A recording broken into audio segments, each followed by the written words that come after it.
पुण्य अर्जित किया, ग्रहण मोक्ष हुआ, और जो जहां जहां से आया था द्वारिका वाले द्वारिका को और सुधाम वृंदावन वाले वृंदावन के लिए प्रस्थान करते हैं। छहों के 6 पुत्रों को लाकर के मां को वापस दिया भगवान ने। जान गई थी ये ब्रह्म का अवतार है, मेरे पुत्र ला करके दो ना जिन्हें कंस ने मारा। भगवान ने कृपा की। भगवान श्री कृष्ण और बलराम जी की बहन का नाम क्या है?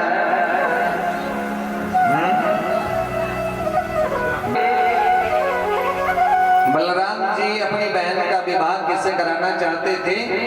दुर्योधन से। प्रिय शिष्य थे दुर्योधन, लेकिन कन्हैया जानते थे ये पापी है, आदत आई है, कौन इसको बहन देगा? भगवान नहीं चाहते थे हमारी बहन का विवाह इसके साथ।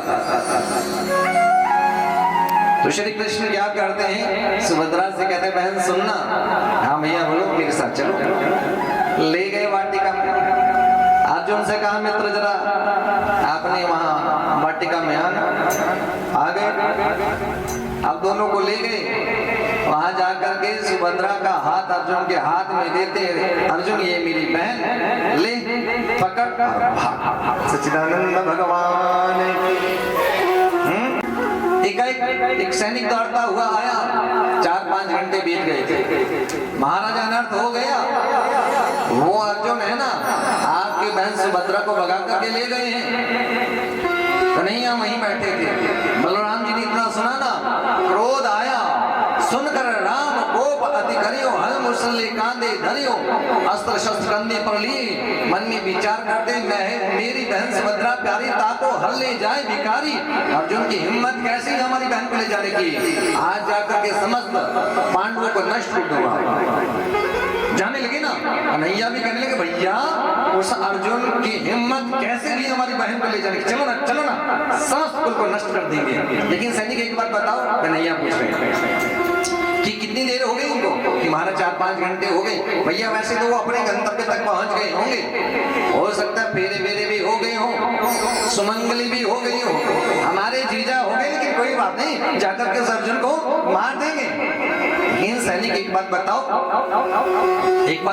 लेकिन भैया सुनो ना, उसको छोड़ेंगे नहीं अर्जुन को, चलिए ना। लेकिन सैनिक एक बात बताओ कि जिस समय भाग रहे थे रथ कौन चला रहा था? अर्जुन चला रहे थे, सुभद्रा चला रही थी। सैनिक कहने लगे महाराज रथ तो सुभद्रा चला रही थी। तो भैया एक बात समझ में नहीं आई कि अर्जुन सुभद्रा को भगा रही थी कि सुभद्रा अर्जुन को भगा रही थी? यहाँ पे बलराम जी को समझते देर नहीं लगी। अरे कन्हैया सब तेरी लीला ना? हाँ भैया सब। उस दुर्योधन को कौन अपनी बहन देगा? ऐसी सुंदर लीलाएं आई। बड़ा कौन है? जो क्षमाशील है। सच्चिदानंद भगवान की क्षमा बड़न को चाहिए, छोटन को उत्पाद। क्षमा बड़न को चाहिए, छोटन को उत्पाद। कहा विष्णु को घट गए जो भृगु ने मारिला।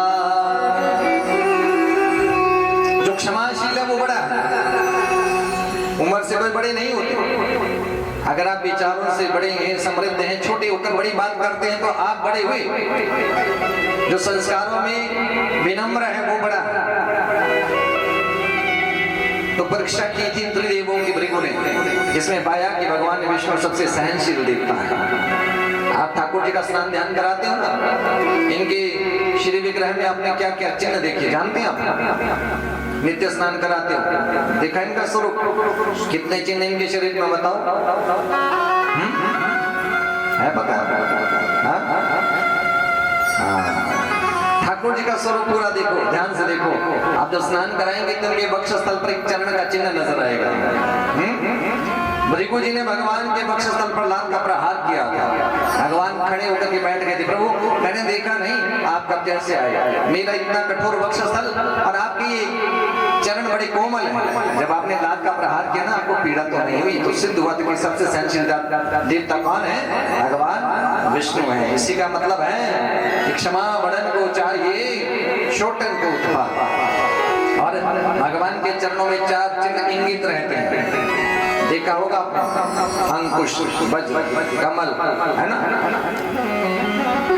ऐसे ऐसे आप चरण भी देखेंगे तो वो चिन्ह है, उनका भी मतलब है। ध्यान विधि का वर्णन आता कि भगवान का ध्यान कहाँ से करना चाहिए।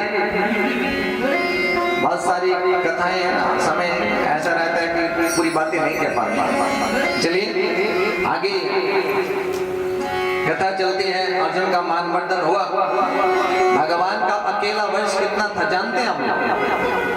कन्हैया एक है, परिवार कितना बड़ा, 56 करोड़ यादव थे भगवान के वंश, अकेला वंश था उनका 56 करोड़।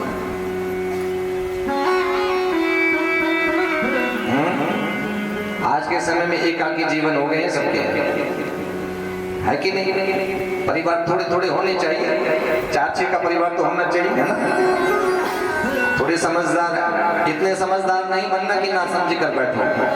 थोड़े समझिए, ये घर परिवार, ये संपदा, ये संपत्तियां तभी काम की हैं यदि इनको भोगने वाले हैं। अगर भोगने वाले नहीं है तो ये बेकार है सब। ये भागना, ये दौड़ना, ये सब काम किसी काम के नहीं है। भगवान ने इनको पढ़ाने के लिए 3 करोड़ 88 लाख अध्यापक रखे थे। अपने वंश में किसी को निरक्षर नहीं रखा, माने सब शिक्षित होने चाहिए। ऐसे कथाएं आगे चलती हैं। सुखदेव जी कहते हैं, परीक्षित से राजन सुनो ना, भगवान श्री कृष्ण बलराम जी ने बहुत से दानवों का उद्धार किया, पृथ्वी का भार उतार दिया। भगवान को लगने लगा मेरे बाद यदि मेरा ये परिवार पीछे रह गया, ये 56 करोड़ का यदि वंश पीछे रह गया तो कहीं ये उदंडता न करे, इसलिए अपने जाने से पहले इनके जाने की भी तैयारी करनी होगी, है ना। तो भगवान की इच्छा से द्वारिका में एक लीला संपादित हुई। क्या लीला हुई कि एक दिन द्वारिका में बड़े बड़े ऋषि बैठे थे, जिसमें विश्वामित्र, असित, कर्ण, दुर्वासा, भृगु, वशिष्ठ, वामदेव, अंगिरा, ऐसे ऐसे ऋषि आकर के रुके थे। यहाँ कथा की विलक्षणता पता क्या है कि कभी भी संत महात्मा की परीक्षा न करो, पूजनी की परीक्षा में नहीं पढ़ना चाहिए और इनका अपराध भी नहीं करना चाहिए। गौ, कन्या, वैसे तो किसी का अपमान नहीं करना चाहिए, लेकिन यदि कोई ऐसा करता है तो किए कर्म का दंड अवश्य ही भोगना पड़ता है। भगवान की इच्छा से लीला हुई कि एक दिन ये यदुवंशी कुमार, जहां ये ऋषि बैठे थे ना, इनके मन में विचार आया इन ऋषियों की परीक्षा करनी चाहिए, कितने सिद्ध हैं ये, क्या जानते हैं। तो जामवंत के पुत्र हैं साम, बढ़िया स्त्री का रूप बनाया, पेट पर कपड़े लपेटे और ले जाकर के ऋषियों से कहते हैं यदि आप इतने सिद्ध हैं तो ये बताओ इस स्त्री के गर्भ से क्या उत्पन्न होगा, लड़का या लड़की। सब ऋषियों ने सोचा भगवान के वंश में पैदा होकर के कैसा ये कर्म कर रहे हैं। वहां एक ऋषि बैठे थे, क्रोध मुनि, दुर्वासा जी। दुर्वासा जी ने जैसे सुना ना, क्रोध आ जाता है। यदुवंशी कुमारों, यदि तुम ये जानना चाहते हो कि इसके गर्भ से क्या उत्पन्न होगा तो जाओ, मैं भी शाप देता हूँ। ऐसा मूसल प्रकट होगा, जनिष्यति वो मंदा मुसलम कुलनाशनम, ऐसा मूसल प्रकट होगा जिससे समस्त यदुवंश का संहार हो जाएगा। कथा की विलक्षणता यहाँ क्या है? कुग्राम वासा कुलहीन सेवा कुभोजन क्रोध मुखिष्य भार्या पुत्रश्च मूर्खो विधवा च कन्या बिना अग्नि खट प्रदंत कायम। 6 चीजें ऐसी जो बिना अग्नि के जीव को जलाती हैं। कुग्राम वासा, कुग्राम कैसा होता है जानते हैं? जहां लोग लड़ते रहते हैं, है ना, एक दूसरे से ईर्ष्या करते हैं, एक दूसरे की निंदा करते हैं, एक दूसरे का बुरा चाहते हैं। जिस गांव में मदिरा का भक्षण होता है ना, जिस गांव में मांस खाया जाता है उसे क्या कहा जाता है? कुग्राम वास। ऐसे गांव में रहना ऐसे जैसे नरक में रहने के तुल्य हो जाता है। कुलहीन सेवा, जो जीव अपने कर्म से पतित हो जाते हैं, कर्म से पतित होना जानते हैं? चांडाल की संज्ञा में जब जीव आ जाता है, जो चोरी करता है, दूसरे का बुरा करता है, दूसरे की हत्या करता है, अपराध करता है, माने वो चांडाल की संज्ञा में आता है। ऐसे जीव की सेवा करने से किया हुआ पुण्य भी नष्ट हो जाता है। और कुभोजनम, आड़ कबाड़ खाना, है ना? आड़ कबाड़ जानते हैं? ये जो जंक फूड है ना, ये आड़ कबाड़ ही है। ये जो पिज्जा पेस्ट्री वगैरह जो आप लोग खाते हैं ना, ये सारा जंक फूड है। शुद्ध सात्विक खाइए तो स्वस्थ रहिए। ये भोजन खाने में स्वादिष्ट तो लगते हैं, लेकिन जब शरीर में विकार उत्पन्न करते हैं ना, तो दवाइयां भी काम नहीं करती है ना? कितने आलसी आजकल नूडल्स के पैकेट्स आते हैं ना, खाना ना बने तो चलो नूडल्स ले आओ फटाफट, वो बनाई खाई छोटी। खाते तो नहीं, आप लोग नहीं खाते होंगे, गांव के लोग कम खाते हैं। नारायण भगवान जो मुस्कुरा रहे हो तो खाते हैं, इसका तो सब खाते हैं। नारायण भगवान की और बाजार जाते ना, आज ऐसा करते ना, कहीं खा लेते हैं कुछ चाउमीन, कोई पिज्जा पार्टी, बड़ा सांबर, घर में खाना खिलाओ, घर का खाना अच्छा नहीं, और बाजार में बड़ी शुद्धि से बना खाना होता है। खारिश लग रही थी यहाँ पे, रोटी भी बनानी, नारायण भगवान की थोड़े खुजला ली तो रोटी बना ली। नारायण भगवान के क्या फर्क पड़ता, बाहर वाला खा ले, कितनी शुद्धि से बना खाना। नारायण भगवान की गर्मियां शुरू हो गई, आजकल गोलगप्पे वाले मिलते हैं, है ना? कितना मीठा पानी होता है, पसीना तो बहुत आता है, थोड़ा नमक कम हो तो यहीं से देख लेते, बराबर कर देते। सच्चिदानंद भगवान की कितना शुद्ध खाना।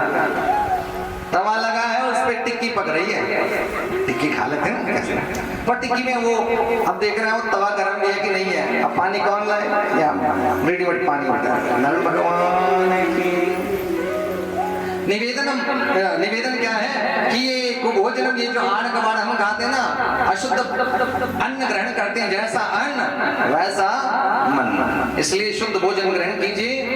और कहा गया जब जीव अपने शरीर के साथ खिलवाड़ करता है, ये जितने पेय पदार्थ है ना, ये पेप्सी, कोका कोला, फेंटा, है ना, हम पीते नहीं, नाम सारे बता देंगे आपको।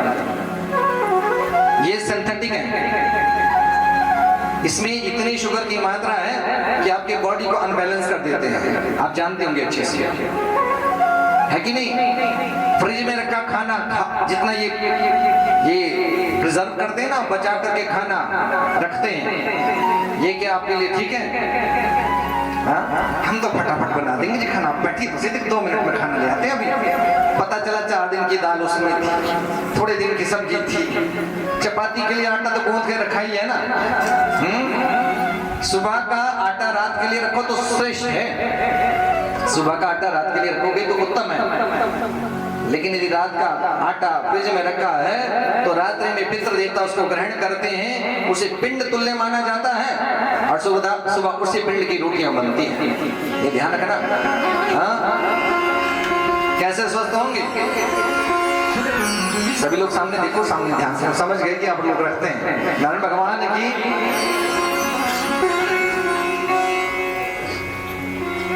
बहुत सारी बातें जीवन शैली में स्वस्थ और दुरुस्त होनी चाहिए।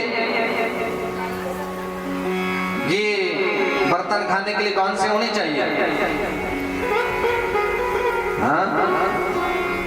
ये बहुत बड़ी चीजें हैं। पहले प्राचीन भारत में कांसे की थाली में भोजन किया जाता था, पीतल के बर्तन होते थे, कांसे के बर्तन होते थे, है ना।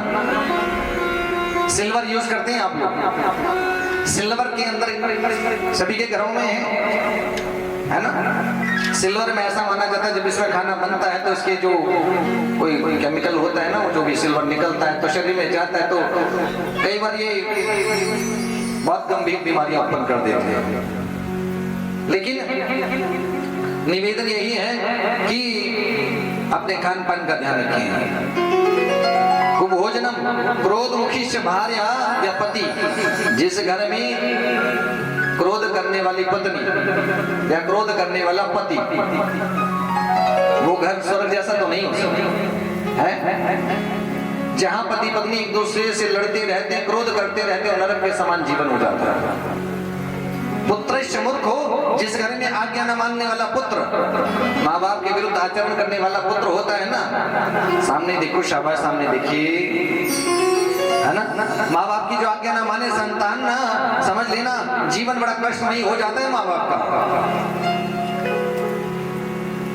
ये माँ बाप के सामने बेटी की पति का यदि प्राणांत हो जाए, ये 6 चीजें ऐसी कही गई हैं जो बिना अग्नि के जीव को सदैव जलाती रहती है। तो मूर्खता यहाँ यदुवंश के बालकों ने भी करी कि ऋषियों का अपमान किया, जिससे शाप लग गया था।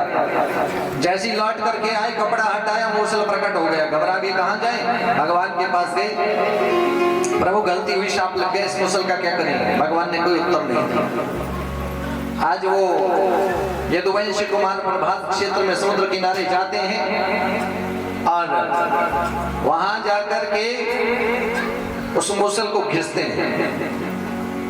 इतना घिस दिया कि मूसल समाप्त हो गया, एक छोटा सा टुकड़ा बच गया, उसको समुद्र में फेंक दिया। इससे क्या होगा, उस टुकड़े की मछली निकल जाती है। ये जो मूसल घिसा था ना, इससे एक बड़ी तीव्र घास उत्पन्न हो गई थी, तलवार से तीखी थी। और जो ये टुकड़ा था जिससे मछली निकल गई थी, इस मछली का कोई व्याध ने पकड़ लिया, पेट काटा, टुकड़ा प्राप्त हो गया। कितना अच्छा लोहा है, यदि से बाण की नोक पर लगा दिया जाए तो बहुत अच्छा होगा। टुकड़े को बाण की नोक पर लगा दिया। इस बहेलिए का नाम जरा नाम का व्याध था, याद रखना है ना, जरा नाम का व्याध। आगे कथा चलती है।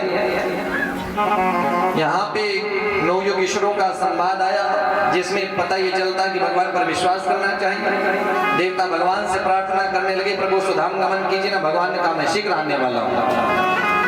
उद्धव को न जाने कहां से पता चल गया कि भगवान जाने वाले हैं, तो भगवान से कहने लगे, उद्धव जी प्रभु मैं भी आपके साथ चलूंगा। भगवान कहने लगे, ना मेरा कहीं आना होता है ना जाना होता है। लोगों को देख जाता हूं तो लोग कहते हैं मैं आ गया, और ना देखो तो कहते हैं चले गए। आज उद्धव को समझाने के लिए ज्ञान उपदेश किया। उद्धव ने बहुत सारे प्रश्न किए, जिसमें वर्णन में आता है कि दत्तात्रेय जी ने अपने जीवन में 24 गुरु बनाए थे। बहुत सारी कथाओं का संपादन हुआ। सत्संग की महिमा, कर्म तथा कर्म त्याग की विधि का वर्णन आया। सत्संग क्या है, जीव को कैसे कर्म करने चाहिए का विवेचन है। एक प्रसंग पे बोल रहा हूँ तो आज का पूरा दिन लगा लीजिए। 2 घंटे में कथा का केवल स्पर्श कर सकते हैं। भगवान द्वारा हंस रूपी सनकादि ऋषियों को उपदेश करना, ध्यान विधि का वर्णन आया, कैसे भगवान का ध्यान करना चाहिए, और उसको ध्यान को करते करते कैसे जीव को सिद्धियां प्राप्त होती है। अष्ट सिद्धियों का वर्णन आया। वर्णाश्रम का धर्म का पालन आया, सन्यासी का क्या धर्म है, वानप्रस्थी का क्या धर्म है, गृहस्थियों का क्या धर्म है, ब्रह्मचारी का क्या धर्म है, ऐसे धर्मों का वर्णन आया। उद्धव जी ने अनेक प्रश्न किए, यम कितने हैं, नियम कितने हैं, यम क्या है, दम क्या है, प्रतीक्षा क्या है, ऐसे ऐसे बहुत सारे प्रश्न किए। आप जानते हैं ना, उद्धव जी भगवान के सखा भी हैं, मंत्री भी हैं। कुल मिलाकर के बात को समझें, इन शब्दों के निचोड़ को यदि सूक्ष्म में समझें तो एक बात ये समझ में आती है कि भगवान की कृपा को पाने के लिए, उस कृपा को प्राप्त करने के लिए भगवान के प्रेमी बने, भावुक बने और रसिक बने, तब जाकर के चित्त भगवान के चरणारविंद में लगता है। बड़ा सुंदर भाव।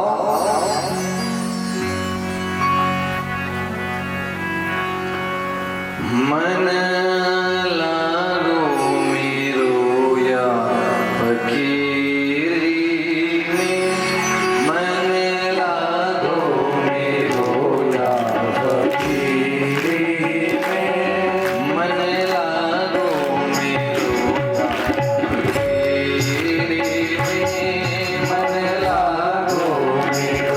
या फकीरी में, मन लागो मेरो या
शब्दों की गहराई को समझने का प्रयास है ना।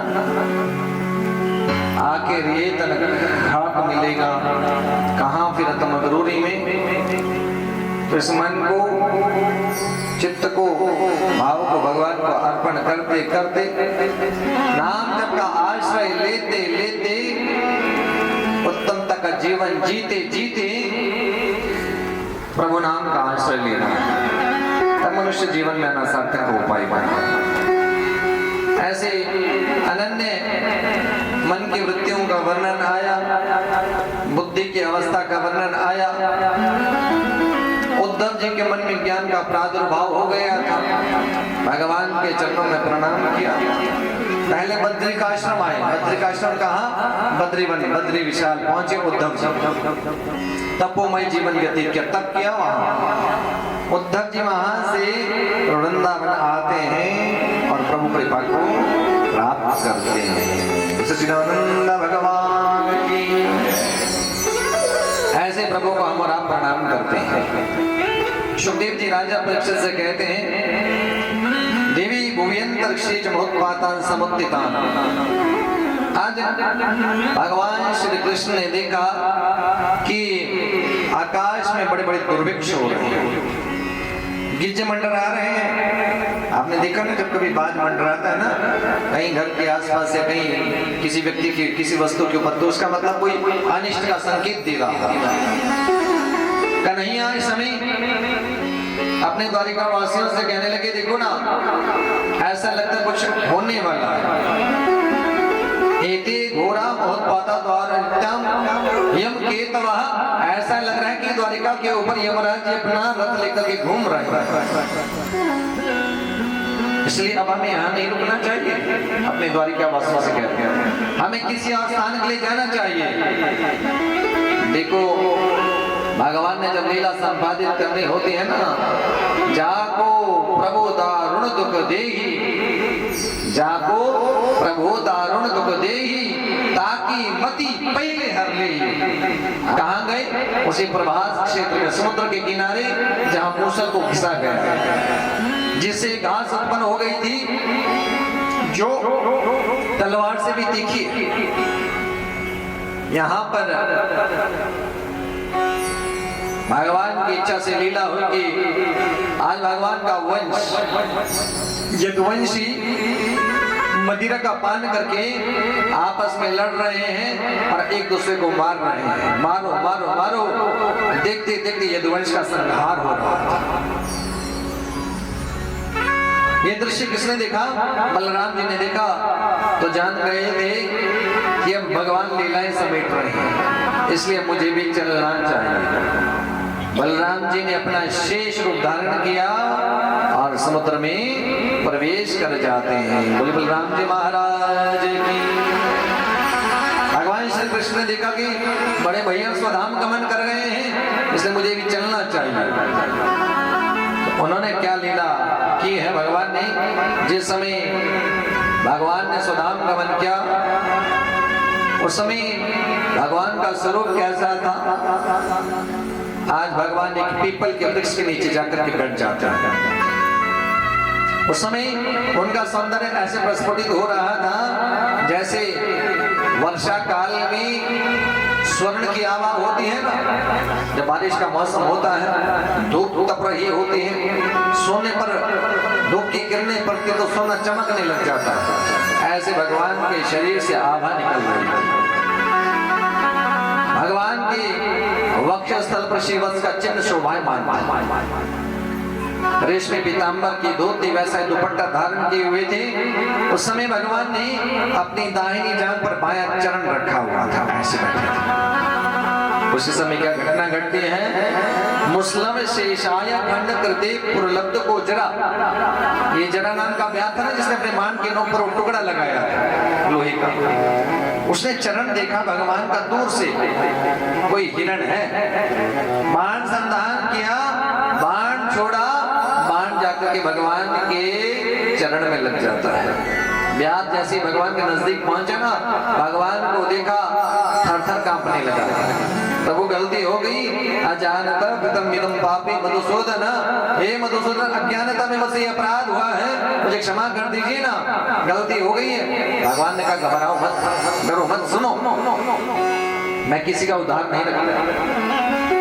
पिछले जन्म में तुम बाली थे, मैं राम था। एक पेड़ की बिटप से मैंने तुम्हें बाण मारा था, तुम्हारा प्राणांत हो गया। वो कर्जा मेरे ऊपर उधार था, आज एक पेड़ की बिटप से तुमने मुझे बाण मारा, तेरा और मेरा हिसाब बराबर होता है। द्वारिकाधीश भगवान की। देखते ही भगवान ने सदैव वहां से स्वधाम गमन किया। द्वारिकाधीश भगवान की। आज भगवान का दर, भगवान की विरह में व्याकुल होकर पहले तो द्वारिका आया और वहां पे द्वारिका वासियों से कहा कि भगवान श्री कृष्ण और बलराम जी ने सुधाम गमन कर लिया है, अपने लोग को चले गए हैं। और कहा है कि आज से ठीक 7 दिन के पश्चात ये स्वर्ण की जो नगरी है द्वारिका जलमग्न हो जाएगी। इसलिए सभी द्वारिकावासी द्वारिका का त्याग करके हस्तिनापुर अर्जुन के साथ हस्तिनापुर चले जाएंगे। इतना कहना था। ये समाचार सुनते ही माता देवकी पिता वसुदेव ने वहीं प्राण त्याग किया। रानियों ने भी अपने आप को योग अग्नि में अर्पण कर दिया और भगवान श्री कृष्ण के स्वधाम गमन के ठीक 7 दिन के पश्चात द्वारिका भी जलमग्न हो जाती है। द्वारिकाधीश भगवान की। भगवान का न कभी जन्म होता है न कभी मृत्यु होती है, हमेशा याद रखिए। ये तो मनुष्य का स्वभाव है। इन नेत्रों से भगवान दिख जाए तो कहते भगवान आ गए, ना दिखे तो कहते भगवान चले गए। वो तो यत्र तत्र सर्वत्र कण कण अणु में विद्यमान है। ऐसे माना जाता है कि जिस समय भगवान ने सुधाम गमन किया ना, दिव्य ज्योति के रूप में प्रकट होते हैं और श्रीमद् भागवत में प्रविष्ट हो जाते हैं। एक शब्द के रूप में कृष्ण के रूप में विराजित होकर सब पर कृपा करते हैं। ऐसे कौन? भागवत भगवान। भागवत भगवान की। अर्जुन अपने प्रियतम सखा श्री कृष्ण के विरह में पहले तो बहुत व्याकुल हो गए, कन्हैया के जाने से दुखी थे। फिर गीता के उपदेशों का स्मरण करते हुए यदुवंश के मृत व्यक्तियों का, जो यदुवंश के जितने लोग मर गए थे, सबका पिंडदान, जिनका कोई पिंडदान करने वाला न था, सबका क्रमशः श्राद्ध पिंड तर्पण किया। उसके पश्चात इंद्रप्रस्थ में था कि सबको बसाकर अनिरुद्ध के पुत्र बजनाभ का राज्याभिषेक कर दिया। अब ये अनिरुद्ध किसके पुत्र हैं जानते हैं हम? नारायण भगवान की। तो मेरी बात को सुनो कि एक समय में सत्संग करने से कुछ नहीं होगा। ये कार्य 6 महीने में, साल में कहीं ना कहीं धीरे धीरे ये गुट्टी पीते रहना पड़ेगा, तो जाकर के समझ में आएगा, है ना। ये अमृत है, इसका जिस रस, इस सुधा रस का जितना पान करते रहेंगे उतना हम प्रभु के बारे में जान पाएंगे।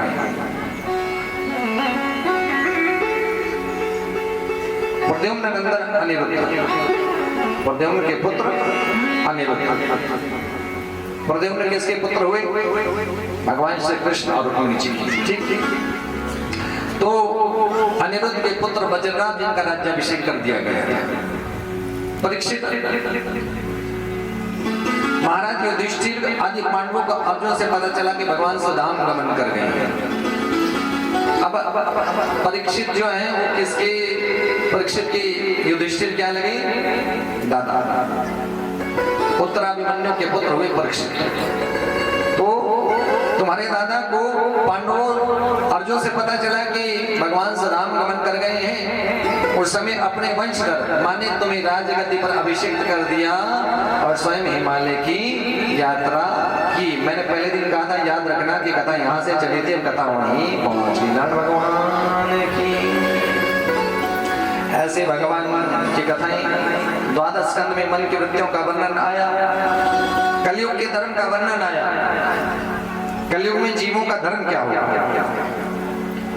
कि कलयुग में ज्यों ज्यों कलयुग आता जाएगा त्यों त्यों उत्तरोत्तर धर्म, सत्य, पवित्रता, क्षमा, दया, आयु, बल और स्मरण शक्ति का लोप होता जाएगा। ये सब चीजें कम होती रहेंगी। दया कोई किसी पर करता नहीं, स्मरण शक्ति कम होती जा रही है कि नहीं, पवित्रता कम हो गई है, आयु क्षीण होती जा रही है, बल का लोप होता जा रहा है। कलयुग में जिसके पास धन होगा लोग उसे ही कुलीन और श्रेष्ठ मानेंगे। कलिकाल का एक ही धर्म होगा। कलयुग में एक समय ऐसा आएगा और कोई धर्म नहीं बचेगा। कौन सा धर्म बचेगा? बाप बड़ा ना भैया, सबसे बड़ा समझा नारायण भगवान की। जैसे जैसे कलयुग का अंत होते होते जब मनुष्य का व्यवहार पशुओं जैसा हो जाएगा, देखो ना, धीरे धीरे धीरे धीरे जैसे जैसे समय महंगा होता जाएगा ना, लोगों की इच्छाएं, लोगों की अपनी जो खर्चे पूरे नहीं होंगे तो क्या पाप बढ़ेगा, चोरी डकैती बढ़ेगी। अब समझना, आज के समय में ये स्वर्ण आभूषण है ना, ये सब ये खतरे की निशानियां है कि नहीं है? क्योंकि चोर के लिए तो ये पैसा है, धन है। तो जैसे जैसे कलयुग बढ़ता जाएगा मनुष्य का स्वभाव पशुओं जैसा होता जाएगा। उस समय जब पाप चरम पर होगा तब क्या होगा? संभल ग्राम मुख्य से ब्राह्मण से महात्मना भवेन विष्णु यशसा कलकित प्रादुर्भविष्यति। उस समय संभल गांव में विष्णु नामक एक श्रेष्ठ ब्राह्मण के यहाँ कल के भगवान अवतरित होंगे। बोले कल के भगवान के, भगवान के आने का कारण जानते हैं क्यों आते हैं भगवान दुनिया में? यदा यदा धर्मस्य ग्लानिर्भवति भारत अभ्युत्थानं धर्मस्य तदात्मानं सृजाम्यहम्। यदा यदा धर्मस्य ग्लानिर्भवति भारत अभ्युत्थानं धर्मस्य तदात्मानं सृजाम्यहम्। राजधर्म, युग धर्म का वर्णन हुआ और पूछा गया कि कलयुग के दोषों से कैसे बचा जा सकता है, कि एक ही साधन है, कि कौन सा? कलयुग केवल नाम आधारा और सुमिर सुमिर नर उतरहि पारा। कलयुग केवल नाम आधारा और सुमिर सुमिर नर उतरहि पारा। बहुत सारे ये झंझट करना मनुष्य के लिए संभव नहीं रहेगा, तो कैसे भव सागर पार होगा? कि उसको नाम जप का आश्रय लेना पड़ेगा। राम राम कृष्ण कृष्ण हरे राम हरे राम। अगर ऐसा कहोगे ना, क्या कहना है, तब जाकर के जीव पर कृपा होगी। क्या कहोगे उस कृपा को प्राप्त करने के लिए? श्री कृष्णम शरणम मम, श्री कृष्णम शरणम मम। गई श्री कृष्ण परम पदम एवं समीक्षणात्मानः मात्मन्याधाय निष्कले दशन्तं तक्षकं पादे लीलिहानं विशानने न द्रक्ष्यसे शरीरं च विश्वं च पृथगात्मना। कथा चरमोत्कर्ष निष्कर्ष पर, ध्यान से सुनना। यहाँ पे गुरुदेव ने अंतिम उपदेश किया है किसको? राजा परीक्षित। ये कथा डर तो नहीं है नाना, जिसको आप जैसे परम यशस्वी, आप जैसे परम गुरुदेव का सामीप्य मिला हो, उसको मृत्यु का कैसा भय? जिस दिन आपसे मिला था उस दिन मैं डरा हुआ था, लेकिन आपका सामीप्य मिलने के बाद, ज्ञान दर्शन होने के बाद, भगवान की पावन कथा का रसपान करने के बाद, गुरुदेव सुनिए ना, मेरा मन से मोक्ष हो चुका है, मन से मेरी मुक्ति हो चुकी है। अब तो केवल औपचारिकता रह गई है कि वो सांप आएगा, वो तक्षक आएगा, मेरे शरीर का स्पर्श करेगा, मुझे मृत्यु मिलेगी। मोक्ष शब्द जो है इसका मतलब क्या है? मोक्ष कब प्राप्त होता है? मरने के बाद मोक्ष मिलता है कि जीते जी मुक्ति होती है? शब्द की गहराई को पकड़ने का प्रयास कीजिए। मोक्ष का मतलब है जब संसार के भव बंधन से जीव का मन मुक्त हो जाता है, ये बंधे हुए खूंटे से मुक्त हो जाते हैं, ये मन ये चित्त ये विनाशी में लग जाता है, तो जीव की जीते जी की मुक्ति हो जाती है। अन्यथा जब तक संसार के कर्म बंधन में जीव बंधा हुआ है तब तक मुक्त नहीं होता। अब परीक्षित भी कहने लगे, गुरुदेव आपके ज्ञान दर्शन से पिबतम भागवतम रसमालयम, इस कथा रस सुधा का पान करने के बाद मेरी मुक्ति हो चुकी है, अब मुझे मृत्यु का भय नहीं है। ऐसे यहाँ कथा के 7 दिन पूरे होते हैं और यहाँ पे शास्त्रानुसार व्यासपीठ की विदाई होती है। बड़ा सुंदर ये भाव है।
समय शिष्य के मन की वेदना का वर्णन नहीं किया जा सकता। उस समय राजा परीक्षित की आंखों में आंसू। जिस दिव्य गुरुदेव ने मुझ पर कृपा करी ना, मुझे जीवन उड़त्तु के चक्कर से छुड़ाया, अब इनसे बिछुड़ना होगा। आहा, जहां केवल गुरु को शिष्य के कल्याण करने की तीव्र इच्छा थी और शिष्य के मन में भी गुरु के प्रति ऐसा ही भाव था। आज यहाँ पे जब गुरुदेव जा रहे हैं तो राजा परीक्षित भी यहाँ पे रो रहे थे। आहा, गुरुदेव जानते थे मेरा शिष्य थोड़ी देर में अब यहाँ से जाने वाला है, इसका यहाँ से प्रस्थान होने वाला है, इस दुनिया से इसको जाना है। लेकिन जानते थे मैंने नारायण का नाम इतना रटाया है कि अब इसका मन से मोक्ष हो चुका है ना। ये शरीर मर जाएगा लेकिन आत्मा से इसकी मुक्ति हो चुकी है। बड़ा कारुण्य की गुरु शिष्य का मिलन होता है। जीवन में एक बात हम आपसे निवेदन करेंगे, गुरु और शिष्य का संबंध वो पावन संबंध होता है जहां पे लोभ नहीं, लालच नहीं। एक सदगुरु अपने शिष्य का केवल कल्याण चाहते हैं। और ऐसा सुंदर यहाँ पे विदाई सुखदेव जी की राजा परीक्षित ने की। तक्षक के आने का समय हो रहा था। तक्षक जिस रास्ते से जा रहे हैं उस रास्ते से एक कश्यप नाम के ब्राह्मण आ रहे थे जो विष की चिकित्सा करना चाहते थे। दोनों की भेंट हो गई, परिचय हुआ। तक्षक ने कहा मैं डसने जा रहा हूं, उन ब्राह्मण देवता ने कहा मैं विष की चिकित्सा करने जा रहा हूं। दोनों में बल परीक्षण हुआ तो तक्षक जान रहे थे कि कश्यप नाम के ब्राह्मण उन राजा को पुनर्जीवित कर देंगे, इसलिए इन्हें यहाँ से वापस लौटाना होगा। बहुत सारा धन दिया, कहा ये विधि का विधान है कि आज राजा परीक्षित को जाना है, इस विधि के विधान को टालने का प्रयास मत कीजिए। ब्राह्मण देवता लौट गए। तक्षक उन कश्यप नाम के ब्राह्मण का रूप बना करके राजा परीक्षित के महल में प्रवेश करते हैं। सायंकालीन बेला हुई, तक्षक अपने रूप में आए, राजा परीक्षित का स्पर्श किया और राजा परीक्षित को सदगति प्राप्त होती है। परीक्षित महाराज की, परीक्षित महाराज की, परीक्षित महाराज की। ऐसे कथा के साथ परीक्षित के पुत्र हुए जन्मेजय। क्रोध आया तो सर्प यज्ञ किया था। फिर बाद में देवगुरु बृहस्पति आस्तिक ऋषि के समझाने पर सर्प यज्ञ बंद हुआ। ऐसे यहाँ 7 दिन की कथाएं विश्राम होती हैं। नारायण भगवान की, सच्चिदानंद भगवान की। कथा की विलक्षणता यही है, भावुक बने, प्रेमी बने, रसिक बने।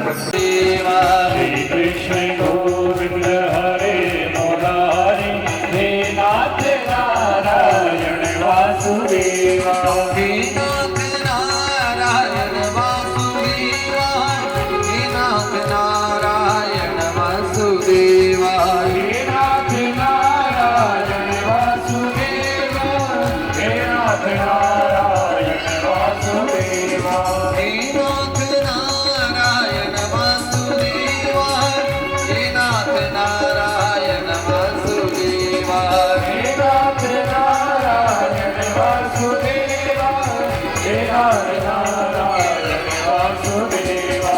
श्री कृष्ण गोविंद हरे मुरारी, हे नाथ नारायण वासुदेवा, श्री कृष्ण गोविंद हरे मुरारी, हे नाथ नारायण वासुदेवा। पहले दिन की कथा में आपने जाना, जब भगवान नाम का कीर्तन हो 3 काम करने चाहिए। पहला काम बताइए, शाबाश, सभी लोग आंखों दीजिए। ताली अवश्य बजानी चाहिए। क्यों? क्योंकि जब ताली बजती है तो ध्वनि के द्वारा नाद ब्रह्म का प्राकट्य होता है। संगीत की भाषा नाद ध्वनि की ब्रह्म का रूप है। जिसके हाथ से ध्वनि उत्पन्न होगी माने आपके हाथ के द्वारा ब्रह्म का प्राकट्य हो रहा है। इसलिए कोई भी ऐसा न रहे जो हाथ से ताली न बजाए। सभी लोग हाथ खोल दीजिए और बड़े भाव से ताली बजाते हुए। और दूसरा काम, ये कीर्तन है ना, ये समझने का ना है। क्यों? मुख से किसका नाम गाया? ब्रह्म का नाम गाया। और जिसको गाया वो प्रकट हुए आपके मुख के द्वारा, उन्हें कहा गया नाम ब्रह्म। जब दोनों का मिलन होता है तो हो जाता है पूर्ण ब्रह्म। इस जीवन में आने का प्रयोजन यही है, पूर्ण ब्रह्म की प्राप्ति हो। तो उसके लिए क्या करना होगा? आपको गाना भी होगा और ताली भी बजानी होगी। और तीसरा काम, थोड़ा झूमना है। याद करो क्या क्या किया है। अगर जीवन में कहीं पाप ताप है और पापों की गठरी आपके मस्तक पर रखी है ना, जब थोड़ा हिलते हैं तो ये गठरी है ना, इसकी गांठी खुलती है, पाप ताप गिरते हैं और जीव निष्पाप हो जाता है। तो इसलिए क्या कहेंगे? श्री कृष्ण गोविंद हरे मुरारी नाथ नारायण वासुदेवा। कृष्ण गोविंद हरे मुरारी हे नाथ नारायण वासुदेवा। हे नाथ नारायण वासुदेवा। हे नाथ नारायण वासुदेवा। हे नाथ नारायण वासुदेवा। हे नाथ नारायण वासुदेवा। सच्चिदानंद रूपाय विश्वोत्पत्त्यादि हेतवे तापत्रय विनाशाय श्री कृष्णाय वयं नमः। जो तीनों तापों का नाश कर दे, जी पर कृपा कर दे, ऐसे भगवान श्री कृष्ण को हम और आप प्रणाम करते हैं, वंदन करते हैं। कृष्ण भगवान की। अच्छा एक बात बताओ, किसी के मन में कुछ इच्छा है? कोई धन की इच्छा रख करके बैठा कि धन मिले? है किसी की इच्छा? नहीं है। जो भगवान की शरण में बैठ करके इच्छाएं रखते हैं ना, धन पुत्रान तथा दारान वाहनादि यशोज्ञान, धन वाले को धन मिलता है, पुत्र वाले को पुत्र मिलता है, यश वाले को यश मिलता है, कीर्ति वाले को कीर्ति मिलती है, वैभव वाले को वैभवता प्राप्त होती है। ये कल्प वृक्ष है। अगर किसी की इच्छा कुछ मांगनी है तो मांग लेना, मांगोगे मिल जाएगा। विश्वास रखिए, ऐसे भगवान है। अत्योदयेन बहुजन्म समर्जितेन, बहुत जन्मों का पुण्य लगता है। ऐसे भागवत भगवान जिनका नाम लेने से कल्याण हो गया। भाग्य कहत भाग होत जीवन के, गाके कहते गुमान गिर जावे गो, वाक्य कहते तेरी वाणी पवित्र होत, ताके कहते भव सिंधु तर जावे गो, भागवत पुराण सुन सब दोष मिट जावे गो। जीव के सारे पाप और ताप नष्ट हो जाते हैं। भागवत भगवान की। इसलिए भगवान पर विश्वास कीजिए, अवश्य कृपा करते हैं। ऐसे ये भगवान है। कलयुग का कैसा प्रभाव जीवों पर। सत्य सोच तप डूब गए, सब दान दया का नाम नहीं, लगे पेट भरने सब छल झूठ छोड़ कुछ काम नहीं। लेकिन जब कलिकाल के जीव भगवान के शरण में आ जाते हैं तो पाप और ताप नष्ट हो जाते हैं। ऐसी सुंदर कथा जिसमें सूत जी शम्य का 88,000 ऋषियों को कथा कह रहे हैं। आज यहाँ ऋषियों से प्रश्न किया, ऋषियों ने प्रश्न किया, सूत से कृपा करो ना, ज्ञान उपदेश करो। बड़ी सुंदर सुंदर कथाओं का विवेचन हुआ, जिसमें भक्ति ज्ञान और वैराग्य की कथा आई। भक्ति के जीवन में दुख था, ज्ञान और वैराग्य पूरे हो गए थे पुत्र। उस समय नारद जी ने प्रयास किया, सनकादि ऋषियों के सहयोग से हरिद्वार में कथा हुई, जिससे भक्ति का दुख दूर हो गया। अर्थात जिस जीव के जीवन में भगवान की कथा होती है, उसके जीवन में ज्ञान का भी प्राकट्य होता है, भक्ति का भी प्राकट्य होता है, और जीव वैराग्य को प्राप्त कर लेता है। ऐसी पावन कथा। फिर अनन्य कथाओं का विवेचन हुआ। गौकर्णोपाख्यान, कोई जीव अधोगति में प्रेत योनि में चला गया है, और जहाँ ये कथा होती है ना, प्रेत योनि में बड़ी जीव भी दिव्य देव रूप धारण करके भगवान के दिव्य लोक की प्राप्ति करते हैं। ऐसा कौन सा पाख्यान? धुंधुकारी पाख्यान। गौतम जी ने कथा कही थी तो मुक्ति प्राप्त हुई है। जहाँ ये कथा पितरों के निमित्त होती है, आपके पितृ देवता भी इस कथा के प्रभाव से दिव्य देवता का रूप धारण करके भगवान के दिव्य लोक की प्राप्ति करते हैं। बोले भागवत भगवान की। अनन्य कथाएं वेद व्यास जी के द्वारा पत्नी वन में श्रीमद् भागवत की रचना करना गणेश जी के साथ मिलकर के भागवत भगवान की। आज परीक्षित का जन्म हुआ, बोले परीक्षित महाराज की। परीक्षित जान गए थे कलयुग आने वाला है, दिग्विजय अभियान प्रारंभ किया। कुरुक्षेत्र में पहुंचे, कलयुग से भेंट हो गई थी। कलयुग ने कहा मुझे रहने के स्थान दीजिए। 4 स्थान दिए, कौन कौन से? द्योतम पान श्रेय सुन यत्र धर्म चतुर्विधा। द्यूत माने जहाँ जुआ खेला जाता है, पान जहाँ मदिरा का पान किया जाता है, जहाँ मांस भक्षण किया जाता है। द्योतम पान श्रेय सुना, जहाँ व्यभिचार पाप होता है। और चौथा जहाँ हिंसा होती है। 5वां स्थान मांगा कहा? स्वर्ण में। सच्चिदानंद भगवान की। कलयुग के मस्तक, कलयुग राजा परीक्षित के मस्तक पर बैठे अपराध हुआ, शम्य ऋषि का अपमान कर दिया। शम्य ऋषि का अपमान किया, गले में मरा हुआ सांप डाल दिया था, तक्षक जाति का। शम्य ऋषि के पुत्र श्रृंगी, पता चला किसी ने मेरे पिता का अपमान किया, हाथ में जल लिया, शाप दे दिया। जिस किसी ने मेरे पिता का अपमान किया है, जाओ मैं उसे शाप देता हूँ। आज से ठीक 7 दिन के पश्चात तक्षक जाति के सांप के काटने से की मृत्यु हो जाएगी। राजा परीक्षित को समाचार मिल गया, शाप लग चुका है। गंगा तट पर आए, सबसे पूछ रही थी जिस जीव की आयु के 7 दिन रह जाए उसको क्या करना चाहिए। उसी समय वहां सुखदेव भगवान का आगमन हो गया। और सुखदेव भगवान आए तो उच्चासन पर बिठाया, पूजन किया। गुरुदेव मेरे जीवन के 7 दिन बचे, बताओ ना क्या करना होगा। और पहले दिन की कथा का विश्राम कहाँ हुआ? सुखदेव भगवान जी के आगमन पर। सुखदेव भगवान की, सुखदेव भगवान की, सुखदेव भगवान की। इतने लोग हैं कथा में ना। भागवत जी में कहा है जय शब्दों नमः शब्द, शंख शब्द सदैव च, जयकारा है ना जोर से। विष्णुदेव भगवान की जय हो। भगवान को पता लगना चाहिए मेरे भक्त बैठे हैं। तो पहले दिन की कथा का विश्राम यहाँ होता है। आइए दूसरे दिन की कथा में प्रवेश करें। आपसे निवेदन है, यहाँ जगह खाली है, यदि आगे आप आना चाहें तो इस तरफ से आ सकते हैं, तो बीच बीच से पीछे रास्ता दे दीजिए, वहां से आप लोग आगे आ जाइए।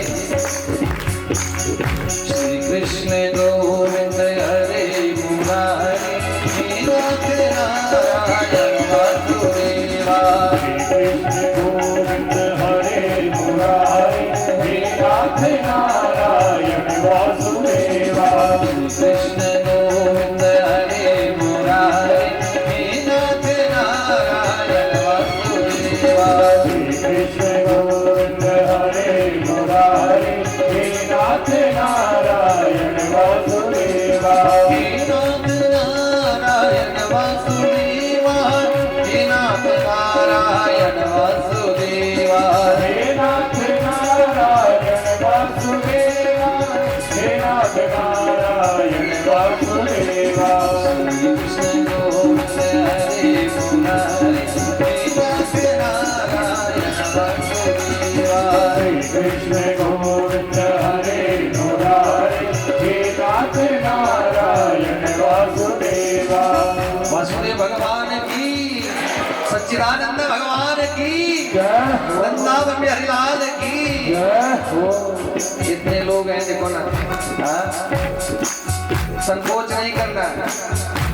ये आपकी हाजिरी लग रही है, अब नहीं लगी तो फिर कभी नहीं लगेगी। भागवत भगवान की। हाँ ऐसे दूसरे दिन की कथा में प्रवेश करते हैं। दूसरे दिन की कथा में आपने जाना गुरुदेव कैसे होनी चाहिए। देखो ताले भी मीठी मीठी। जीवन में गुरुदेव कैसे होने चाहिए आपने जाना था। जो इस जीवात्मा को परमात्मा से मिला दे, ऐसे गुरुदेव का होना अनिवार्य है। सच्चा उपदेश दे, भली भली मति दे, ज्ञान दे, ध्यान दे, आत्मा को विचार दे, ब्रह्म को बताए दे, ब्रह्ममय करत है। जो इस जीवात्मा को परमात्मा से मिला दे, ऐसे गुरुदेव का होना अनिवार्य है। भगवान की विराट रूप का वर्णन आया कि ये सारा ब्रह्मांड प्रभुमय है। सिया राम मैं सब जुग जानी, करहु प्रणाम जोर जुग पानी। ऐसे विराट भगवान का दर्शन हुआ। विराट भगवान की भगवान ने अनन्य कल्पों में लीलाओं को संपादित करने के लिए 24 अवतार धारण किए। उन अवतारों का वर्णन आया। सृष्टि रचना में कैसे भगवान रचना करते हैं। नाथे ब्रह्मा नाथे विष्णु नाथे मनसा माई, एक ज्योत निरंजन की 36 जुग बरसाई।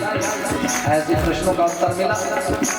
भगवान ने बारह रूप धारण किया और हिरण्याक्ष का उद्धार कर दिया। बारह भगवान की। फिर कपिल भगवान अवतरित हुए। कपिल भगवान की अपनी माँ देवों को ज्ञान उपदेश किया था। माँ संसार से मन को हटाना है, फलों को पाना है, तो अध्यात्म में प्रवेश करना होगा। और तीर्थ बार बार गंगा सागर एक बार। ऐसा कौन सा क्षेत्र? गंगा सागर क्षेत्र, जहाँ आज भी कपिल भगवान का दर्शन होता है। कपिल भगवान की सती चरित्र, जिसमें मां सती को कंकल में अपने प्राणों का त्याग करना पड़ा। ऐसे अम्बा जगदम्बा माया देवी के रूप में मां भगवती हरिद्वार में स्थापित हो गई। जगदम्बा मैया की आज 5 वर्ष के ध्रुव ने भगवान का दर्शन किया, उनकी कृपा को पाया। उस कथा की विलक्षणता थी, आया है सो जाएगा राजा रंग फकीर, कोई सिंहासन चढ़ी चला कोई बता जंजीर। इस कथा की विलक्षणता है, जिसने गाया उसने पाया और जिसने नहीं गाया उसने नहीं पाया। सच्चिदानंद भगवान की। फिर आपने कथा सुनी थी पुरंजनोपाख्यान, जिसमें जाना था पुरंजन हम और आप हैं। रे मन मुसाफिर निकलना पड़ेगा और काया का घर खाली करना पड़ेगा। सच्चिदानंद भगवान की। दूसरे दिन की कथा का विश्राम पुरंजनोपाख्यान पे हुआ। आइए तीसरे दिन की कथा में प्रवेश करते हैं। आपसे निवेदन है, थोड़े आगे आगे आ जाओ और पीछे वाले थोड़े आगे आ जाओ। थोड़े आगे आगे आ जाओ, कोई बात नहीं। पीछे बैठने वालों को थोड़ी जगह मिलती रहे। जो अपनी जगह पर बैठे थोड़े और खिसक जाओ आगे आगे, शाबाश। पीछे और लोग खड़े हैं, उनको जगह मिल जाए बैठने के लिए। और क्या कहेंगे? श्री कृष्ण गोविंद हरे मुरारी, नाथ नारायण वासुदेवा। कृष्ण गोविंद हरे मुरारी, हे नाथ नारायण वासुदेवा। श्री कृष्ण गोविंद हरे मुरारी, नाथ नारायण वासुदेवा। कृष्ण गोविंद हरे मुरारी, हे नाथ नारायण वासुदेवा। नाथ नारायण वासुदेवा, हे नाथ नारायण वासुदेवा। हे नाथ नारायण वासुदेवा, हे नाथ नारायण वासुदेवा। हे नाथ नारायण वासुदेवा, हे नाथ नारायण वासुदेवा। हे नाथ नारायण वासुदेवा, हे नाथ नारायण वासुदेवा। श्री कृष्ण गोविंद हरे मुरारी, नाथ नारायण वासुदेवा। कृष्ण गोविंद हरे मुरारी, हे नाथ नारायण वासुदेवा। वासुदेव भगवान की। जय हो। सच्चिदानंद भगवान की। जय हो। तीसरे दिन की कथा में आपने जाना ऋषभ देव जी का चरित्र, है ना। परिवार कैसा होना चाहिए और मुखिया कैसा होना चाहिए। ऋषभ देव जी के 100 पुत्रों में ज्येष्ठ पुत्र का नाम क्या था? भरत। भरत जी के नाम से हमारे देश का नाम पड़ा भारतवर्ष। ऐसे भरत चरित्र में देखा आपने कि भरत जी ने अपना राजपाट अपने पुत्र सुमति को दे दिया। वन में गए, लेकिन वहां मन लग गया हिरण के बच्चे में। अंतिम समय में न राम याद आए न श्याम याद आए, हिरण का बच्चा याद आ रहा। अंतःमति सहगति हिरण योनि में जाना पड़ा। तीसरा जन्म जड़ भरत के रूप में हुआ। राजा रघुगर को उपदेश किया। ऐसा पावन चरित्र कौन सा? भरत चरित्र। आगे अनन्य कथाओं का वर्णन हुआ। संकर्षण भगवान की कथा सुनी, शेषनाग जिन्हें कहा जाता है, और अजामिल उपाख्यान आया जिसमें नाम महिमा का वर्णन हुआ। अब मेरी बात को सुनिएगा, आधे घंटे में तो इतनी कथा ही हो सकती है ना, लेकिन कथा प्रसंग का श्रवण करने से आपको कथा का पुण्य मिलता है, इसलिए अनुक्रमणिका की कथा की जाती है बड़े भाव से। फिर प्रहलाद का चरित्र, कैसा ये बालक था, भगवान का अटूट विश्वास। पिता ने देखा ये मेरे शत्रु का नाम ले रहा है, पिता द्रोहित मारने के लिए तैयार हो जाए, लेकिन बताना तेरा भगवान कहाँ है? कि पिताश्री वो तो यत्र तत्र सर्वत्र है, आप में जो बोलने की शक्ति वो उनकी तरफ प्रदत्त है, बताना कहाँ है? कि मुझे तो इस खम्भे में भी दिख रहा। ऐसा कहना था, हिरण्यकश्यप ने मयान से तलवार को निकाला, खम्भे पर तलवार का प्रहार किया, खम्भा बीच में से फट जाता है, मगर नृसिंह प्रकट हो जाता है। नृसिंह भगवान की, नृसिंह भगवान की, नृसिंह भगवान की। अब तो हिरण्यकश्यप और नृसिंह भगवान में युद्ध होता, ऐसा भयंकर युद्ध हुआ कि भगवान नृसिंह ने हिरण्यकश्यप का उद्धार कर दिया। नृसिंह भगवान की प्रहलाद जी पर कृपा करी। फिर आपने कथा सुनी गजेंद्र मोक्ष की, जिसमें पाया कि जीवन में जब संकट आता है ना, तो अपने भी साथ छोड़ देते हैं, जिनको अपना कहते हैं वो साथ छोड़ करके चले जाते हैं। उस समय कौन साथ देते हैं? मेरे प्रभु साथ देते हैं। ऐसे गजेंद्र मोक्ष की कथा पर तीसरे दिन की कथा का विश्राम होता है। आइए चौथे दिन की कथा में प्रवेश करें। श्री कृष्ण गोविंद हरे मुरारी, कृष्ण गोविंद हरे मुरारी, हे नाथ नारायण वासुदेवा। कृष्ण गोविंद हरे मुरारी, नाथ नारायण वासुदेवा। कृष्ण गोविंद हरे मुरारी, हे नाथ नारायण वासुदेवा। वासुदेव भगवान की जय हो। आपने चौथे दिन की कथा में जन्म देवताओं को शाप लग गया था दुर्वासा जी का, जिस कारण से समुद्र मंथन हुआ, 14 रत्न प्रकट हुए, जिसमें अमृत का भी प्राकट्य हुआ, देवासुर संग्राम हुआ, असुर पराजित हो गए थे, और उसके पश्चात वामन भगवान का प्राकट्य हुआ। बोले वामन भगवान की। राजा बलि जैसा दानी ना कोई हुआ ना कभी होगा, जिन्होंने वामन भगवान को 3 पग भूमि का दान किया है। हमारा कुछ ज्यादा दान पुण्य कर लेना तो 2-4 को बता देंगे महाराज, बताना तो नहीं तो लेकिन बता देते हैं ना। लेकिन बलि जैसा दानी ना कोई हुआ ना कोई होगा, 3 पग भूमि का दान भगवान को किया। ऐसा पावन चरित्र वामन भगवान की सुकन्या चरित्र, जिसमें आपने जाना कि भोजन के बाद गीले हाथ नेत्रों पर लगाने चाहिए। भोजन और भजन से पहले 5 अंगों को धो लेना चाहिए। कहा था ना, पंच स्नानी महाज्ञानी। अब आपने पूरी कथा नहीं सुनी है तो कैसे पता चलेगी? इसके 2 साधन हैं। पहला साधन क्या है कि फिर से कथा हो, यहाँ हो, देवठी में हो, इधर हो, उधर हो, कहीं भी हो, तो शायद कथा सुनने को मिल जाएगी। है तैयारी? है कोई तैयार? भगवान की अच्छे काम के लिए तैयार रहना चाहिए। भगवान का नाम गांव में क्या, क्षेत्र में क्या, सारे संसार में गूंजता रहना चाहिए। प्रयास करना चाहिए, कोशिश करनी चाहिए। हम ठाकुर का नाम सब जगह ऐसे ही चलता रहना चाहिए ना। तो दूसरा साधन क्या है? पहला साधन तो यही है कि ऐसा कहीं आयोजन हो, सामने बैठ करके कथा सुनने का आनंद कुछ और होता है। ठीक। दूसरा साधन है, ये कथाएं आपको हमारे फेसबुक पेज पे, यूट्यूब चैनल पे मिल जाएंगे। वहाँ पे कई बातें छूट गई तो वहाँ से आपको प्राप्त हो जाएंगे। फेसबुक पेज कौन सा है? आचार्य कमलकांत शर्मा के नाम से, और यूट्यूब चैनल हिमाचल नर हरि सेवा समिति के नाम से।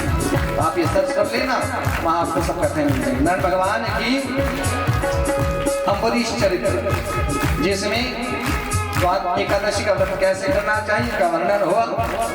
भगीरथ जी के द्वारा माँ गंगा का अवतरण हुआ। गंगा मैया की माँ गंगा को रास्ता दिखाते दिखाते गंगा सागर तक ले गए कपिल जी के आश्रम तक। यहाँ मेरे पूर्वजों की भस्म पड़ी स्पर्श कीजिए ना। माँ गंगा ने आज भगीरथ जी के पूर्वजों की सगत के 60,000 पुत्रों की भस्म का स्पर्श किया और उन्हें सदगति प्राप्त हुई। जहाँ ये ज्ञान गंगा होती बहती है ना, आपके पूर्वज भी इस ज्ञान गंगा का स्पर्श करते हैं और उनको भी सदगति प्राप्त होती है। गंगा मैया की। भगवान राम का प्राकट्य हुआ, राम कथा हुई, रामचंद्र भगवान की, रेणुका मैया की कथा आती है और फिर बालकृष्ण भगवान का जन्मोत्सव होता है। बोले बालकृष्ण भगवान की। आइए बड़ा सुंदर भाव अब 5वें दिन की कथा में प्रवेश करते हैं। श्री कृष्ण गोविंद हरे मुरारे हे नाथ नारायण वासुदेवा। कृष्ण गोविंद हरे मुरारी हे नाथ नारायण वासुदेवा। कृष्ण गोविंद हरे मुरारे नाथ नारायण वासुदेवा। कृष्ण गोविंद हरे मुरारी हे नाथ नारायण वासुदेवा। हे नाथ नारायण वासुदेवा। हे नाथ नारायण वासुदेवा। हे नाथ नारायण वासुदेवा। हे नाथ नारायण वासुदेवा। लगता है थक गए आप, लग रहा है। गया वाले बहन हमारी चुस्त दुरुस्त है, ये तो पक्का है। किसी वालों के हाथ नहीं दिखने शायद बजा रहे थे ताली, थोड़ा हाथ ऊंचा रखिए।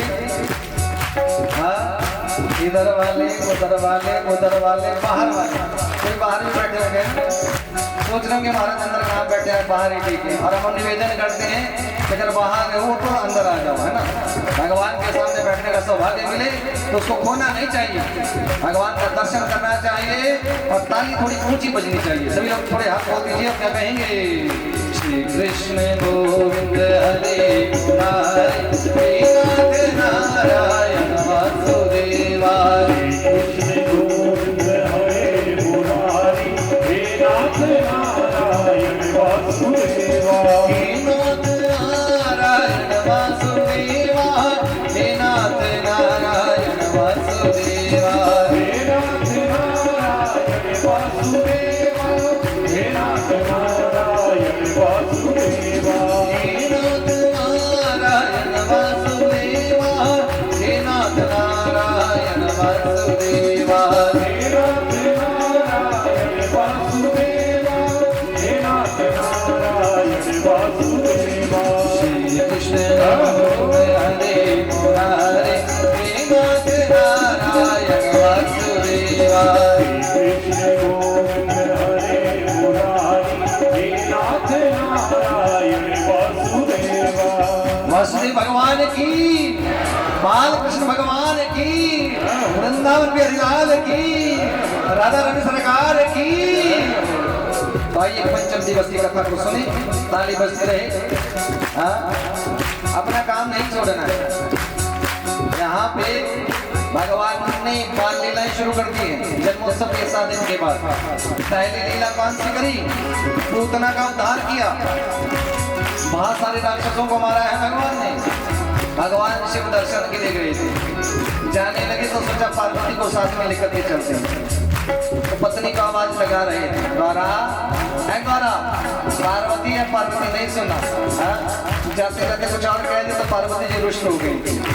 ऐसी सुंदर लीला भगवान ने बहुत सारे असुरों का संहार किया, बाल लीलाएं करी। फिर माखन की मटकी वो फोड़ना, माखन की चोरी कर देना, लीलाएं कर रही थी। फिर भगवान ने कालिया नाग का मर्दन किया, वेणु की लीला का संपादन किया, गोपियों की चीर हरी और गिरिराज को अपनी छोटी उंगली पर धारण किया था। गिरिराज की पूजा की थी, गिरिराज भगवान की। फिर भगवान ने रास लीला का संपादन किया। रास का मतलब था कि भगवान को अभिमान प्रिय नहीं, भगवान को पाने के लिए जीव को अभिमान का त्याग कर देना चाहिए। गोपी भाव मतलब है गोपी ना कोई स्त्री है ना कोई पुरुष है, गोपी एक भाव है जिसने प्रत्येक इंद्रिय से भक्ति रस का पान किया वो गोपी है। ऐसे रासलीला महारासलीला का वर्णन आया, अनन्य राक्षसों का उद्धार किया और कंस का भी उद्धार कर दिया। बाल कृष्ण भगवान की ऐसे पांचों दिन की कथा का विश्राम कंस वध में हुआ। आइए छठे दिन की कथा में प्रवेश करें। श्री कृष्ण गोविंद हरे मुरारे श्रीनाथ नारायण वासुदेवा। कृष्ण गोविंद हरे मुरारे हे नाथ नारायण वासुदेवा। कृष्ण गोविंद हरे मुरारे नाथ नारायण वासुदेवा। कृष्ण गोविंद हरे मुरारे हे नाथ नारायण वासुदेवा।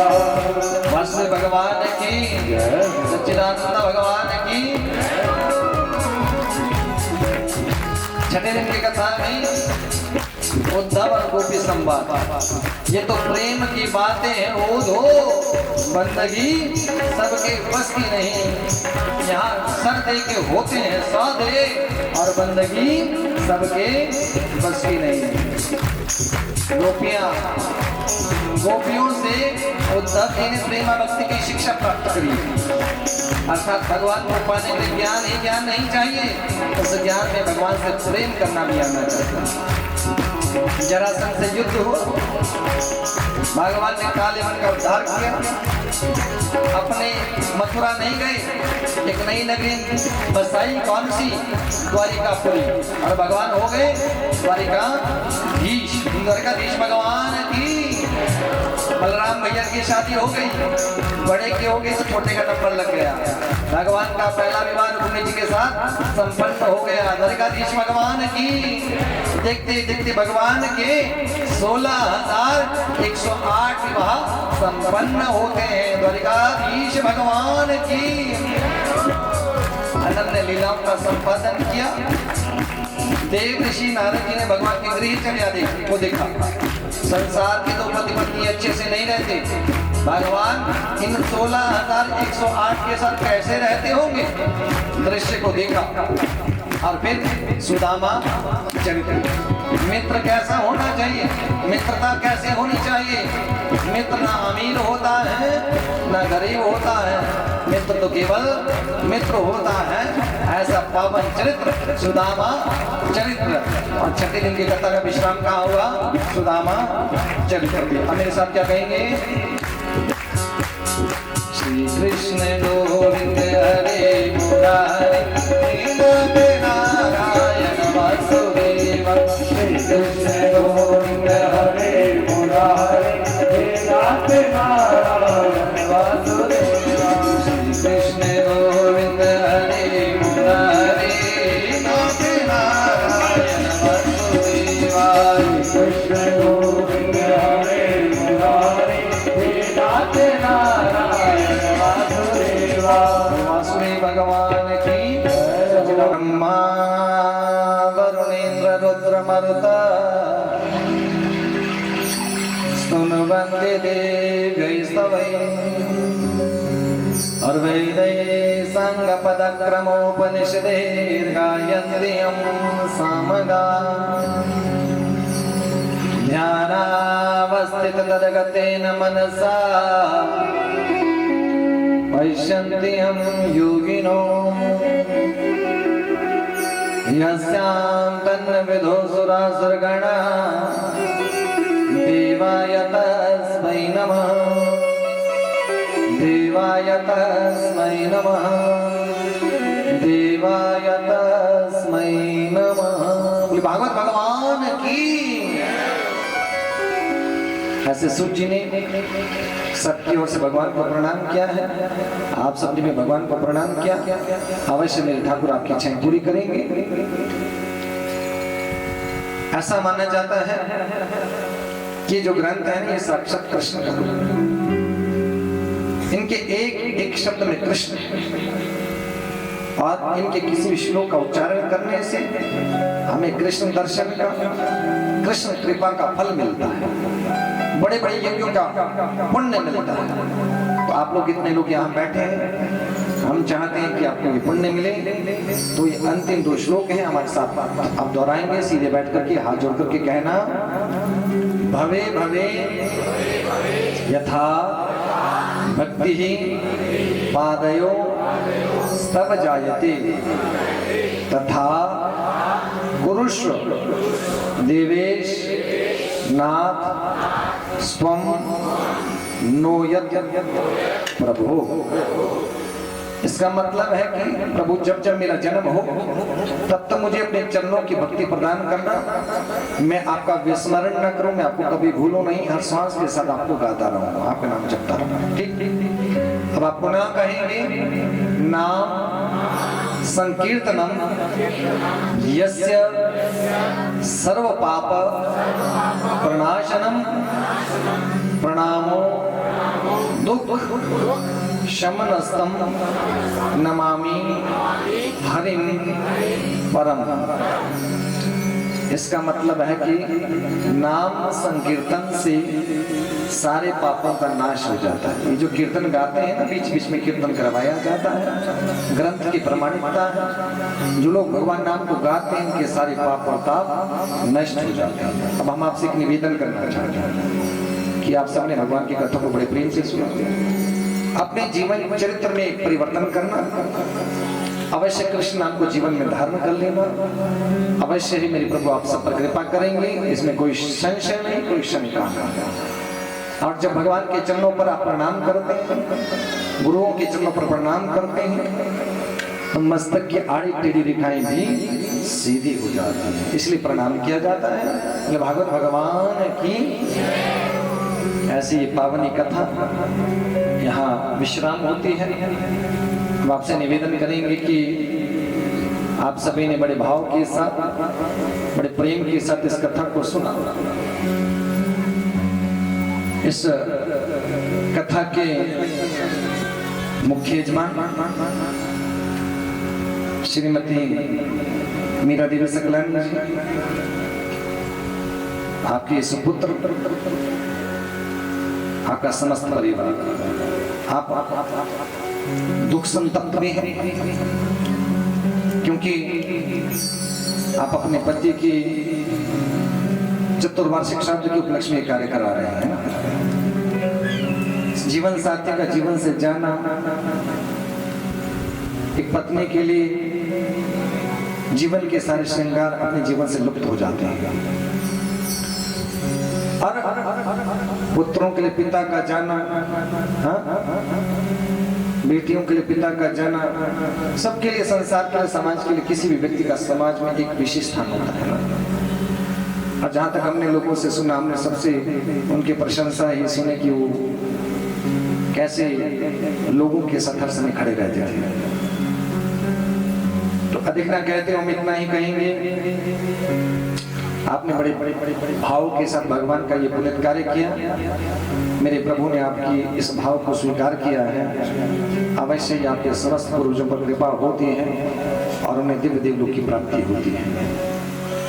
ऐसे हमारे आप प्रिय मनोहर नाथ जी, विजय कुमार जी और अजय कुमार जी, आपका समस्त परिवार है ना, आपकी माता जी, आपका समस्त कल्याणी परिवार, इस व्यासपीठ से बहुत सारी शुभकामनाएं और बहुत सारा आशीर्वाद।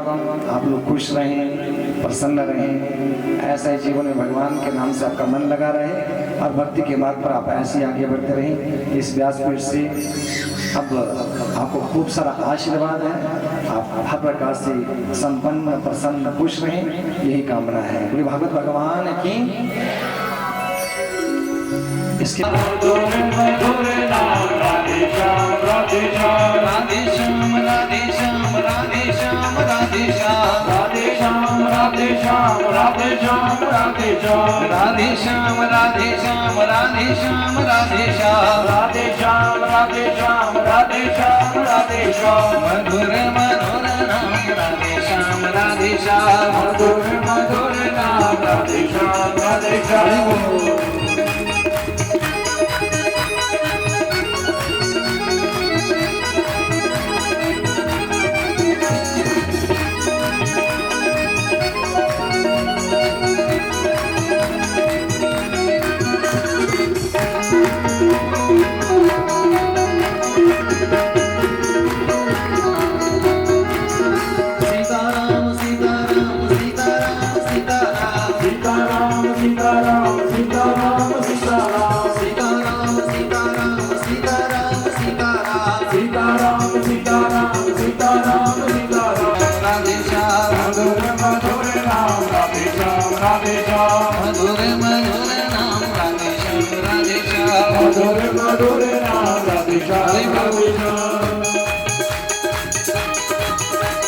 साली की सेवा करते हाथ को दीजिए।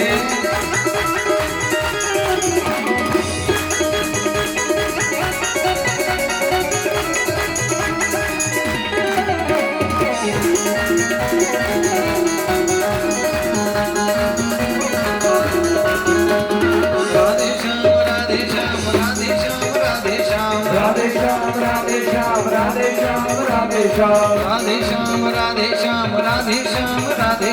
राधे श्याम राधे श्याम राधे श्याम राधे श्याम मधुर मधुर नाम राधे श्याम राधे श्याम मधुर मधुर नाम राधे श्याम राधे श्याम मधुर मधुर नाम राधे श्याम राधे श्याम मधुर मधुर नाम राधे श्याम राधे श्याम उल्टा नाम जपत जग जाना और वाल्मीकि भई ब्रह्म समाना। उल्टा नाम कहा कौन सा कहा? हरा मरा और हो गया राम राम, है ना? राम नाम की लूट है, लूट सके तो लूट, अंत समय पछताएगा जब प्राण जाएंगे छोटे। इसलिए मन को भगवान के लगा के रखिए। क्यों?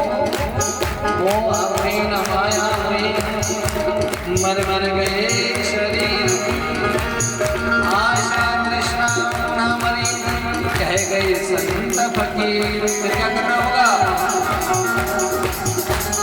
मधुर मधुर राम राधे श्याम राधे श्याम मधुर मधुर नाम राधे श्याम राधे श्याम राधे श्याम राधे श्याम राधे श्याम राधे श्याम राधे श्याम राधे श्याम राधे श्याम राधे श्याम राधे श्याम राधे श्याम राधे श्याम राधे श्याम राधे श्याम राधे श्याम राधे श्याम राधे श्याम मधुर मधुर नाम राधे श्याम राधे श्याम मधुर मधुर नाम राधे श्याम राधे श्याम हरे कृष्ण सदा कहते कहते मन चाहे जहाँ घूमा करो, मधुमोहन रूप का पी करके उसमें उन्मत्त हो घूमा करो। अति सुंदर वेश रचेश तेरा रमा मोहिनों में रुआ करो, मन मंदिर में बिठला के तुझे भगते निरंतर झूम करो, भगते निरंतर झूम करो, भगते निरंतर झूम करो, भगते निरंतर झूम करो। मधुर मधुर नाम राधे श्याम राधे श्याम मधुर मधुर नाम राधे श्याम राधे श्याम राधे श्याम राधे श्याम राधे श्याम राधे श्याम राधे श्याम राधे श्याम राधे श्याम राधे श्याम राधे श्याम राधे श्याम राधे श्याम राधे श्याम राधे श्याम राधे श्याम राधे श्याम राधे श्याम मधुर मधुर नाम राधे श्याम राधे श्याम मधुर मधुर नाम राधे श्याम राधे श्याम वह और की आशा करे न करे, दुनिया के लोगों से क्या आशा करते हैं ना? वह और की आशा करे न करे, जिसे आश्रय श्री हरि नाम का है, उसी स्वर्ग से मित्र प्रयोजन क्या? निकबास जो गोकुल धाम का है, बस सार्थक जन्म उसी का यहाँ। हरे कृष्ण जो चाकर श्याम का है, बिना कृष्ण के दर्शन के जग में यह जीवन ही किस काम का है, यह जीवन ही किस काम का है, यह जीवन ही किस काम का है, यह जीवन ही किस काम का है। मधुर मधुर नाम राधे श्याम राधे श्याम मधुर मधुर नाम राधे श्याम राधे श्याम राधे श्याम राधे श्याम राधे श्याम राधे श्याम राधे श्याम राधे श्याम राधे श्याम राधे श्याम राधे श्याम राधे श्याम राधे श्याम राधे श्याम राधे श्याम राधे श्याम राधे श्याम राधे श्याम मधुर मधुर नाम राधे श्याम राधे श्याम मधुर मधुर नाम राधे श्याम राधे श्याम अरे काला काला सब लगे और काला सबसे आला है, आँख में रहने वाला है। अरे काला काला सब